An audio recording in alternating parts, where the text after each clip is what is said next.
Hello, good morning. Welcome back to my channel. Welcome back to another new video. So আজকের ভিডিওটা পুরোটাই হবে shopping নিয়ে। তো আমি সকাল থেকেই ভিডিওটা শুরু করছি, একদম সকাল থেকে। আমি এই জাস্ট ঘুম থেকে উঠে মুখটা ধুয়ে আসলাম। চলো এরপর আমি ঝটপট রেডি হব, কারণ এখন বাজে 7:30। 8টার মধ্যে আমাকে দোকান পৌঁছাতে হবে। আর আজকের ব্লগটা কিন্তু খুব ইন্টারেস্টিং হতে চলেছে। সেটা আমার কাছে, তোমাদের কাছে নাও হতে পারে, বাট আমার কাছে খুব খুব স্পেশাল আজকের শপিংটা। কেন সেটা আমি তোমাদের সাথে পুরো ভিডিওতেই শেয়ার করব। তো চলো আগে ঝটপট রেডি হয়ে নিই। এই যে আমি এখানে একদম রেডি।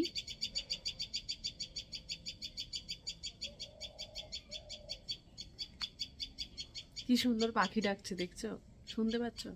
এখন তো আমি যাব দোকান, তবে দোকান থেকে বাড়ি ফিরে দুপুরবেলায় যাব শপিং করতে। আজকের দিনটা আমার কাছে এত এত বেশি আনন্দের আর খুশির, আমি বলে বোঝাতে পারবো না। এই 24 বছর বয়সে প্রথমবার আমি নিজের টাকায় আমি আমার পরিবারকে পুজোতে কিছু কিনে দেব। ছোট থেকে তো আমার দিদা দাদু আর আমার মা আমার জন্য অনেক করেছে, আর প্রত্যেক বছর পুজোতে আমাকে খুশি করার জন্য জামা কাপড় কিনে দিয়েছে, আর আমি বায়নাটা সবসময় তাদের কাছেই করতাম। নিজের পরিবারের জন্য যখন কিছু করতে পারবে, দেখবে এতটা আনন্দ আর এতটা খুশি হবে না, মানে যেটা আমি এখন ফিল করছি তোমাদেরকে আমি বলে বোঝাতেই পারবো না। মাইনেটা পাওয়ার পর না সবার প্রথম মাথায় এটাই আসলো যে বাড়ির সবাইকে পুজোতে নতুন জামা দিতে হবে। মা আমার জন্য একটা মিষ্টি রেখেছিল, বললো কাজে যাওয়ার আগে এটা খেয়ে বেরোবি। তাই আমি এখন বসে বসে মিষ্টি খাচ্ছি আর গল্প করছি তোমাদের সাথে। তোমাদের তো বললামই যে আজকে পুজোর বাজার করতে যাব, তাই আজকে আমার হাফবেলা ছুটি। তো চলো ঝটপট খাওয়া দাওয়া করে বেরিয়ে পড়ি, বেশি লেট করা যাবে না, নাহলে দোকান ঢুকতেও আমার দেরি হয়ে যাবে। তার আগে আমাদের গাছের ফুলগুলো দেখাই। এইদিকে গাছে আজকে একটাই জবা ফুল হয়েছে, এই দেখো। তবে এই ফুলটা একটু ব্যাকাটারা হয়েছে, ভালো করে দেখাতে পারছি না। আর এইখানে নীলকণ্ঠ ফুল হয়েছে, এই দেখো কি সুন্দর না, কি ভাল লাগছে। আর ওই সাইডে একটা অন্যরকম ফুল হয়েছে, ওগুলোও তোমরা চিনবে, বাট দেখানো যাচ্ছে না। এই যে কি যেন নাম এই ফুলগুলোর, ঠিক জানি না আমি। আর এখানে একটা কুড়ি হয়েছে, দেখছো, বড় পাড়া। এই ফুলটা কিন্তু খুব সুন্দর হবে, কালকে তোমাদের দেখাতে পারবো। আর অনেকটা বড় হয় এই ফুলগুলো, আগেই তোমাদের একটা ভিডিওতে দেখিয়েছিলাম আমি। মাকে আজকে বলে রেখেছিলাম যে কোনো রকম রান্নার ঝামেলা আজকে তুমি রাখবে না, প্লেন খাওয়া দাওয়া হবে। আমি বলেছিলাম একটু আলু সেদ্ধ ডিম সেদ্ধ করতে, সেটা ভালো করে মাখিয়ে এখন খাবো আমরা ভাত। তো চলো আগে মাখিয়ে নিই। স্নান করা আমার কমপ্লিট হয়ে গেছে, বলতে গেলে সব প্রায় কাজ যেগুলো আমার ছিল সেগুলো সবই হয়ে গেছে, শুধু আমার এখন খাওয়াটা বাকি। এই যে আমার আর মায়ের জন্য ভাত আমি বেড়ে রেখেছি, আর আমাদের ভাত দেখে কিন্তু তোমরা বলো না যে তোমরা এইটুকু খাও। এই যে এখানে আমি রেডি হয়ে গেছি, মা গেটে তালা দিয়ে আসছে। তো মা আর আমি দুজন মিলেই আজকে যাচ্ছি শপিং করতে, কারণ আমি পেয়েছি আজকে মাইনে। তো এই বছর আমি সবার জন্য কিনবো, মানে ছোট থেকেই আমার দিদা দাদু মাই তো আমাকে দিয়ে এসেছে।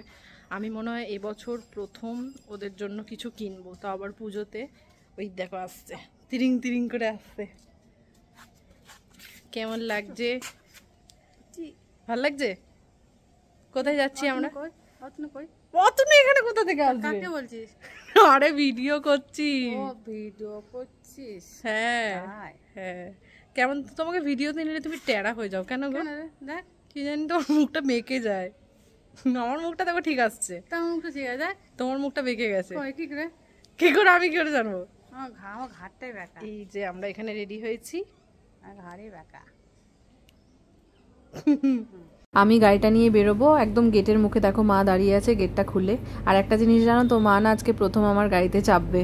2:30টার সময় বেরিয়ে প্রায় 3:30 পৌনে 4টে নাগাদ আমাদের কেনাকাটা কমপ্লিট হয়ে গেছে। ভাবতে পারছো মেয়েদের শপিং তাও আবার এত তাড়াতাড়ি। আমি তো দুপুরবেলা খেয়েছিলাম, মা খায়নি, দেরি হয়ে যাবে বলে, তাই মাকে আমি খাওয়াতে নিয়ে এসেছিলাম। মাকে বারবার জিজ্ঞেস করছি তুমি কি খাবে, তুমি কি খাবে, বলছে কিছু খাবো না। আমি তারপরে খুঁচিয়ে খুঁচিয়ে বার করলাম যে মা রোল খেতে ভালোবাসে, তাই আমরা একটা দোকানে এসেছিলাম এখানে রোল খাওয়ার জন্য। মাকে বললাম তুমি রোল খাও, আমি রোল খাবো না, কারণ আমার রোল খেতে ভালো লাগে না। বাইরে বেরোলেই আমি কি খাই তোমরা তো কম বেশি সবাই জানো, তো আমি সেটাই অর্ডার করেছিলাম নিজের জন্য, আর মায়ের জন্য একটা চিকেন রোল অর্ডার করেছিলাম। তো এখন আমরা বসে বসে গল্প করছিলাম, ভিডিও বানাচ্ছিলাম যে আমাদের খাবারটা আসুক, ততক্ষণ আমরা এরকম টাইম পাসই করি। আর এইদিকে মাকে জিজ্ঞেস করছিলাম যে মা তোমার কেমন পছন্দ হয়েছে শাড়িগুলো। মায়ের তো খুব পছন্দ হয়েছে, দেখাবো তোমাদের বাড়ি গিয়ে যে মায়ের জন্য আর কার কার জন্য কি কি নেওয়া হয়েছে। এই যে এখানে আমাদের রোল চলে এসেছে, মা বসে বসে রোল খাচ্ছে, আর কিভাবে রোলটাকে খাচ্ছে দেখো। বলছে কি যে আমি ভেতরে চিকেনটা খাবো না, আমি ওই পরোটার মতন করে খাবো, মানে পরোটাটা দিয়েই তো, আর মায়ের এই রোলের বাইরের অংশটা পরোটার মতনই লাগছিল, তো ওটাকে ভালো মতন ছাড়িয়ে ওটা খাচ্ছে। তো আমি আমার থেকে এক পিস মোমো দিয়েছিলাম, এর আগে একটা খেয়েছে, মোমোটা ভালো লেগেছে, তাই আমি আবার একটা মোমো দিয়েছিলাম। আর দেখো চিকেনগুলো আমাকে এখানে খেতে দিয়েছে। তারপর মাকে নিয়ে চলে এসেছিলাম দিদার বাড়ি। প্রথমে দিদাকে আমি শাড়িটা দিই, দিদার শাড়ি তো খুবই পছন্দ হয়েছে, কিন্তু বলে না মা হোক বাবা হোক দিদা দাদু সবাই বলবে যে কেন টাকা খরচা করলি, আমাদের তো এত শাড়ি ভরাই আছে। কিন্তু ভিতরে ভিতরে যে এত আনন্দ হয়েছে সেটা আমি বুঝতেই পেরেছি। আমার দিদার কত বয়স হয়ে গেছে এই ভিডিওটাতে দেখছিলাম, আমার খুব মন খারাপ হচ্ছিল। আর আমার দাদুর জন্য এই জামাটা নিয়েছিলাম, আমিই পছন্দ করে নিয়েছি, দিদার শাড়িটা প্লাস দাদুর এই জামাটা। জানি না দাদুর কেমন লাগবে, কিন্তু মন বলছে খুব ভালো লাগবে। এটা হচ্ছে আমার মাসির ছেলে, আমার ভাইকে নিয়ে আমি ঘুরতে বেরিয়েছিলাম। তারপর ও বললো যে দিদি আইসক্রিম খাবো, তাই ওকে আইসক্রিম খাওয়াতে কাকুর দোকানেই নিয়ে এসেছিলাম। আর আমার মাকে ওদের বাড়িতে বসিয়ে রেখে এসেছি, ওখানে গল্প করছে মাসির সাথে। ছেলে আইসক্রিম খাবে না হাসবে বুঝতে পারছে না। আমরা দুজন মিলে ঘুরতে বেরিয়েছি, টিং টিং করে হাই রোড ফাই রোড সব ঘুরে একাকার করেছি। তারপর ও আইসক্রিম খাচ্ছে, আমি খাইনি কারণ আমার কিছু খেতে ইচ্ছা করছে না। এখন আমরা যাব বাড়ি, তো ও খাক, আমরা খেতে খেতে বাড়ি যাই। চলো টাটা কর। গোটা রাস্তায় গাড়িতে মা আমাকে বলতে বলতে আসলো যে কি কি শাড়ি নেওয়া হয়েছে তুই ভিডিও করলি না তো। আমি বললাম বাড়ি চলো মা, বাড়িতে গিয়ে দেখাবো। মায়ের তরই সইছিল না, তাই বাড়িতে ঢুকতে না ঢুকতেই বলছে আমি এখনই দেখাবো, মানে এখনই দেখাবো, দেখো এখনই তোমাদেরকে ভিডিও করে দেখাচ্ছে মা। আর মা মানে গায়ে ফেলে দেখছিল, বেশ ভালো লাগছিল মায়ের গায়ে এই শাড়িটা। পুজোতে যখন পরবে নতুন শাড়ি তখন তো মায়ের থেকে বেশি মনে হয় আমি খুশি হব। একটা মায়ের জন্য নেওয়া হয়েছে, একটা মাসির জন্য নেওয়া হয়েছে, দিদা দাদুরটা তো তোমাদের দেখালাম। তারপর রাতে না আমি বাইরেই হালকা করে একটু খেয়েছিলাম। সবশেষে আমি গেছিলাম বিকাশদার দোকানে, আর এখান থেকে না বিশ্বাস করো আমি একদম নড়তে চড়তে পারছিলাম না, আমার এত কষ্ট হচ্ছিল, প্রচুর ধকল গেছে আজকে সারাটা দিন, আমার মুখ চোখ দেখেই বুঝতে পারছো। ভিডিওটা আমি আর কন্টিনিউ করছি না, ভিডিওটা আজকে এই পর্যন্তই থাকলো। কেমন লাগলো আমার ভিডিও অবশ্যই তোমরা কমেন্টে জানিও। চলো টাটা বাই।